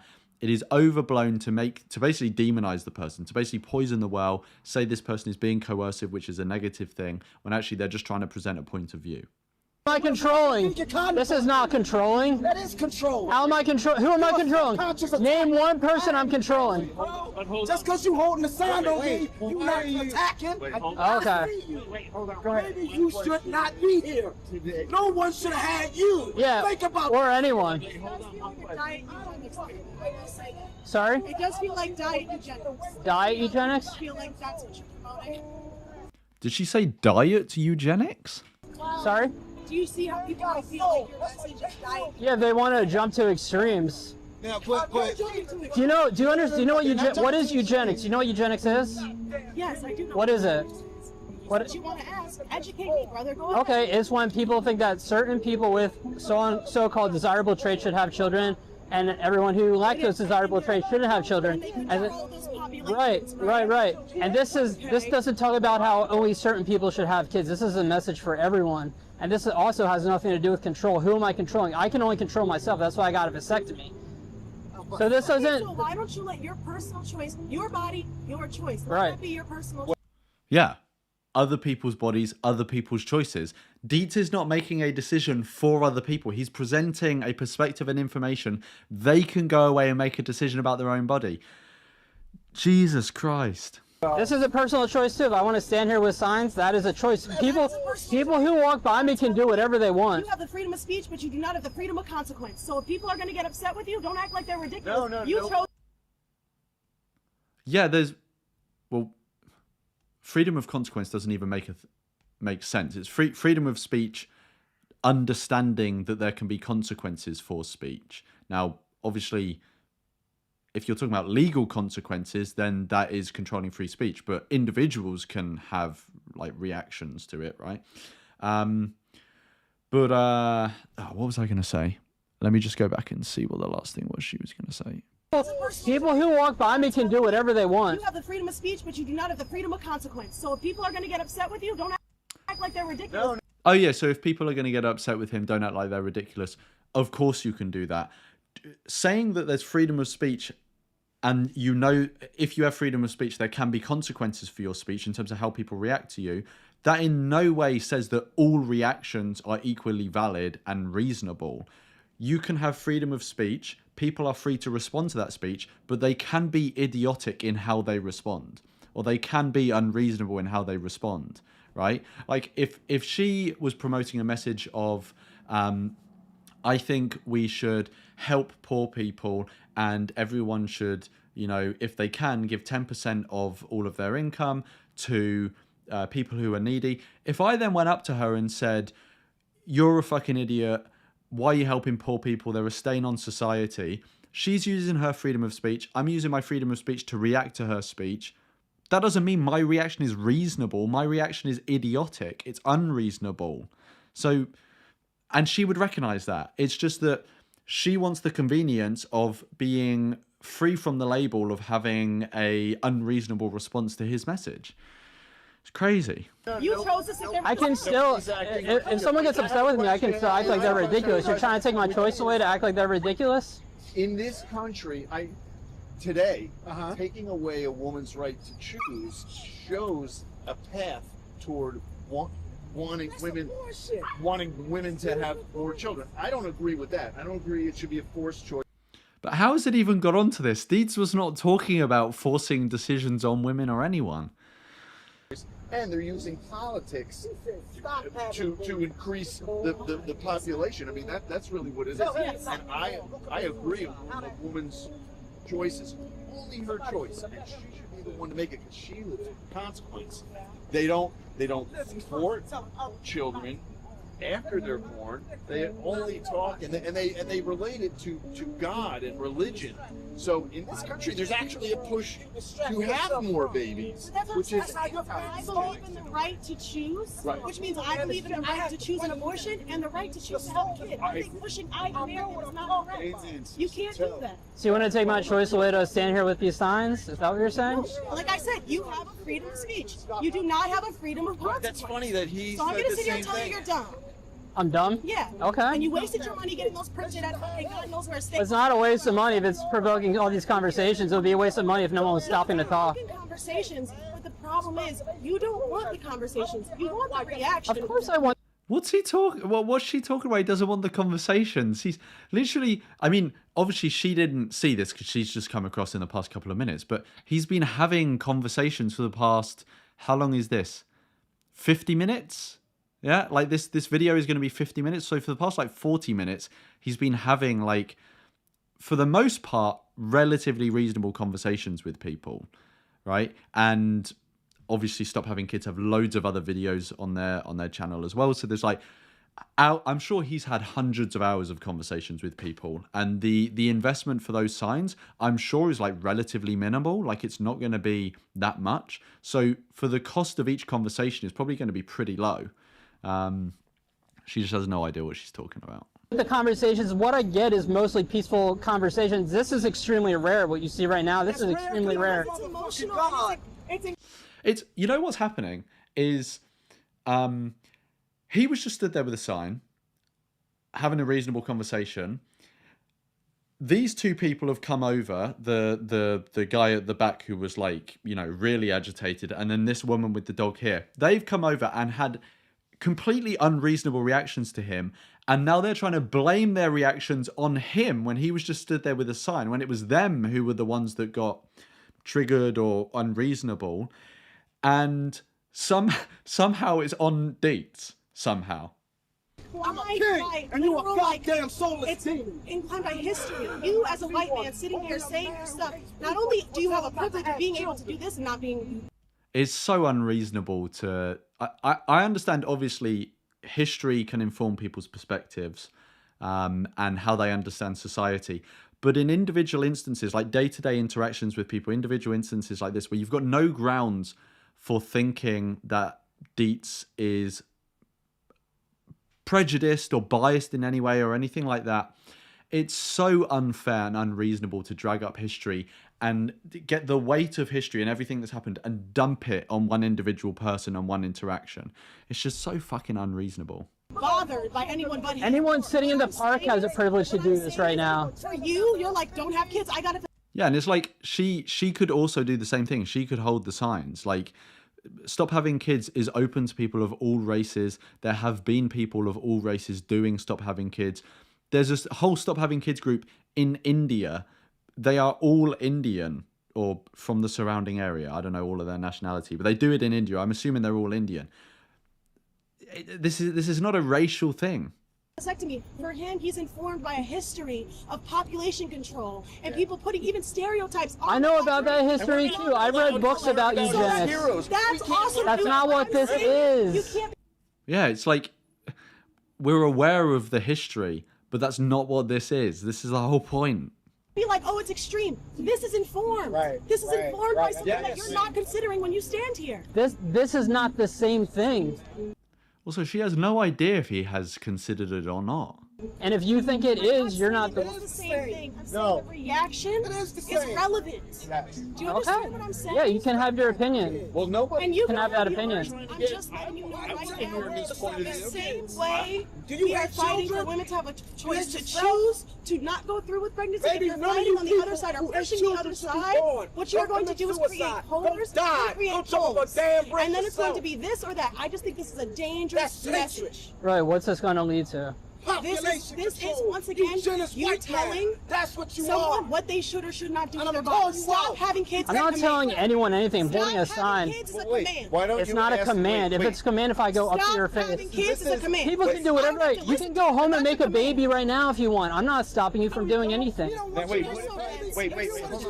What if we ask him why he says why he's holding those, like, what part of having kids is it that you...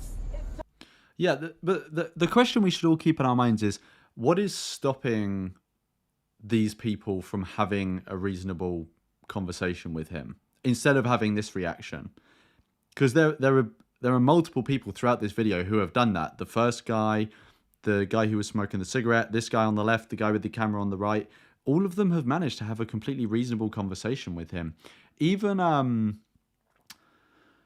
the woman with the box of chips that initially said something and like walked off, she then came back, and I think that was a reasonable conversation. I can't remember now.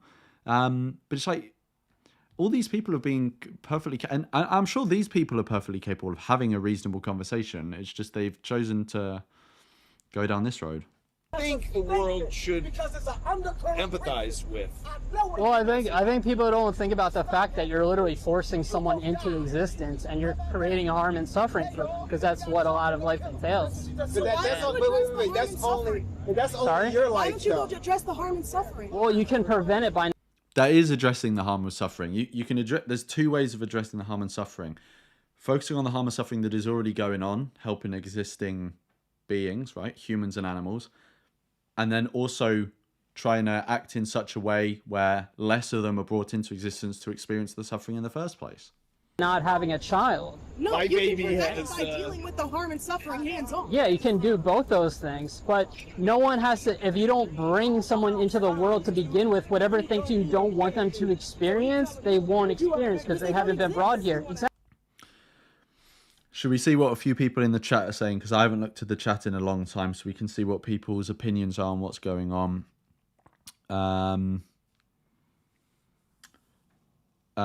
Massilia's saying people won't understand the most basic stuff.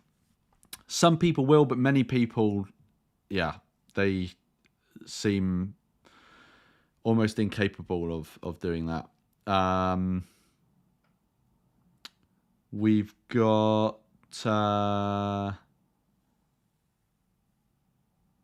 David Rams. David is saying some people are very desperate to be victims. Guy has just stood on the street with an intriguing sign, not even offensive. Yeah, I mean, I mean, in this video, I don't think we see all of his signs, but I've seen pretty much all of their signs in pictures, unless he's got new ones, and like none of them that I can remember like offensive. They're all just like, we stop having kids, or we need to look after existing life, or it's irresponsible to create a child, or something like that. I mean, if someone is super sensitive, maybe they could find that offensive, but like, it's not like swear words or demonizing anyone or anything like that. We've got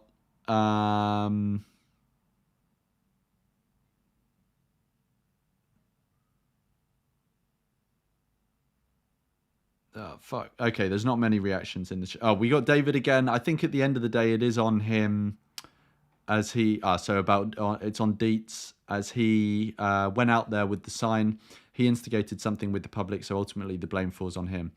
Yeah, I mean, so... I guess it depends what you mean. Like, he... Obviously, when he went out, he knew there was going to... There could have been, like, a variety of, like, reactions to him.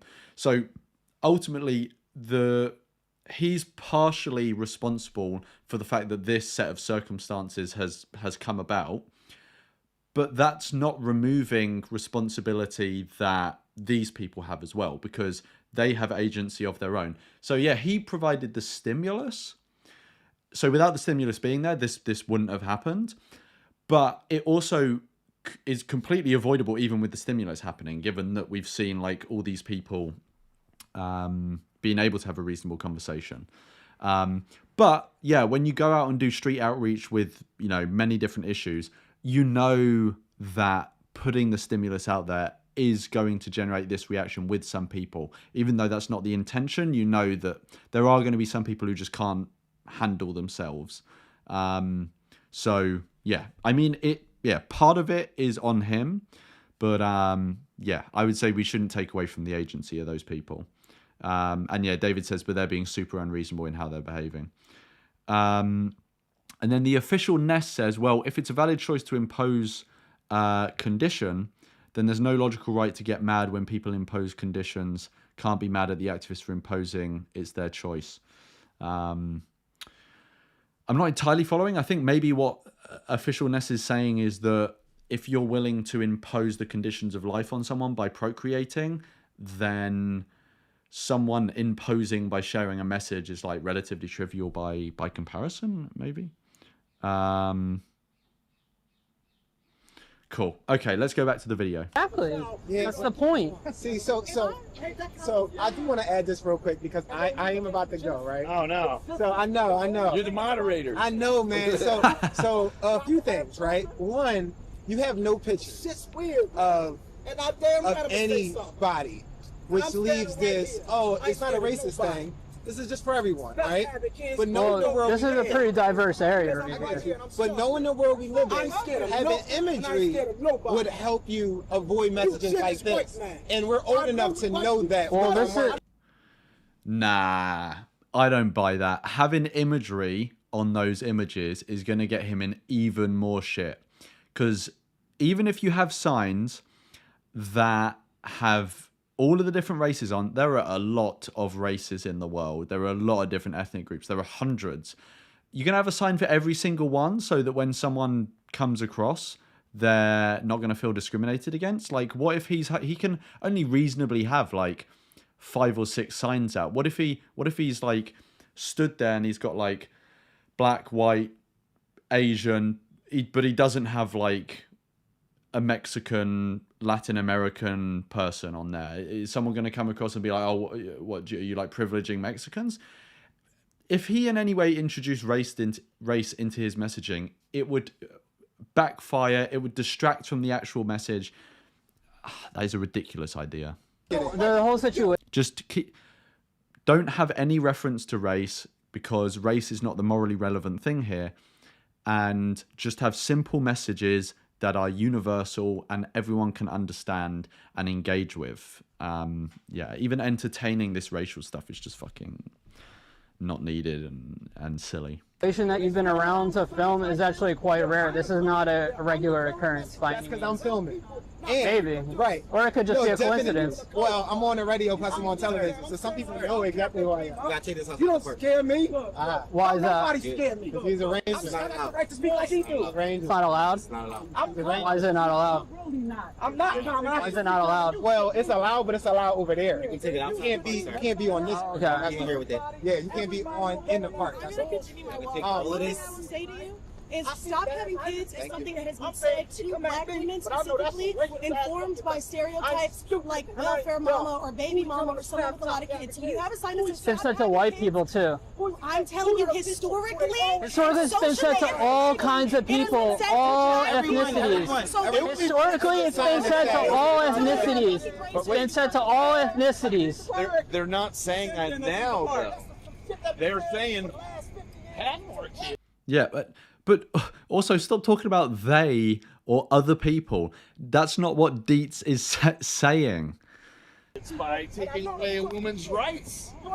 These type of arguments, but see, I know who he is. He's very intelligent man. I wish he would break down. I know what you shouldn't say. I know when I see it. I know when I hear it. That's a statement that's been said to black people for 50 years. You programming in here for the mind. My God. Right? You go die. How about that? You shouldn't have been born. You're gonna die too, you know. Oh, of course I am. I'm already dying right now. We're all dying. We're all dying.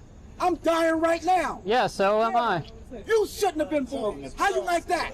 Oh, you're making me cry. You're making me cry. You're making me cry. Go die. I'm gonna die. No, go die right now. Why do you want me to die? Why? Because you're telling everybody else to let their kids die. I'm not telling anyone to die. How can you die? How can you die if you're not even born in the first place? Stop arguing. I need you to pack the signs up. You can't have the signs inside the park. Okay. Well, I can stand right outside the park. Now he got what he wanted. But see, when somebody that's the plan to argue with people. I don't understand it. I'm not arguing with. I didn't start an argument with people. I was just standing here peacefully. You stand there, protect the earth. This is the only guy who's gotten. You want to prevent. You cynics. I'm gonna stand right here. I don't fall for that. You want to prevent. You cynics. Crazy. Right, that is the video. That is the Stop Having Kids video of Dietz doing outreach in Philadelphia. Kind of descended into a fucking crazy one there. Super unreasonable response, but he had some like very reasonable conversations as well with some reasonable people. Yeah, what did everyone think in the chat? What were people's impressions of that? A lot of it was conversation. Some of it turned into a shouting match. But I thought, like, all things considered, Dietz, like, he kept very reasonable.